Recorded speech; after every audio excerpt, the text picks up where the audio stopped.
In this video, we're going to look at workflow security. Here on the security screen, we can see a representation of the form. If I go back to the form designer, you can see I have one section and then two column layout with a text field and a number field and a rich text field.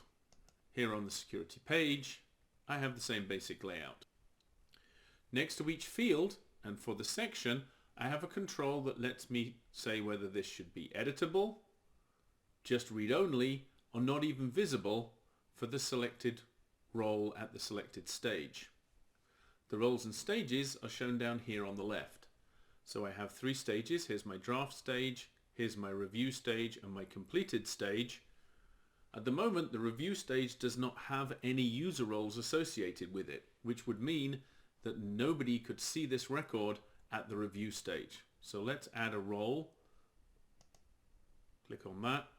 Pick the role. I want obviously approvers to be able to see it at this stage, and I want the approvers to be able to edit. Now if I wanted initiators to still be able to see the record, I would need to add those,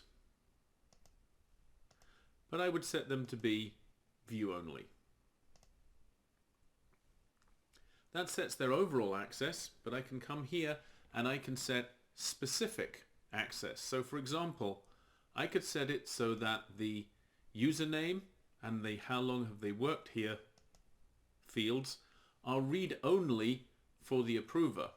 And I could set it, for example, so that the initiator couldn't even see the details field. Also, if this particular role has edit rights or above, there's a checkbox up here for user can save. At the moment it's cleared, which would mean the only action the approver could do at this workflow stage was to use the approve or reject buttons. If I check mark the user can save, they will also have access to a save button, so they could save their progress without actually moving the record along in their workflow. If I decide I no longer want a role to have access to the records at a given stage, I highlight the role for that given workflow stage, and I can come over here and I can remove the role from that stage.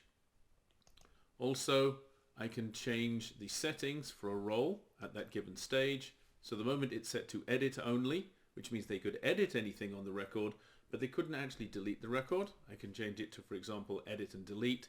And when I update, you'll notice the icon next to approver here changes from a pencil to a trash can, which shows you that they have edit and delete rights.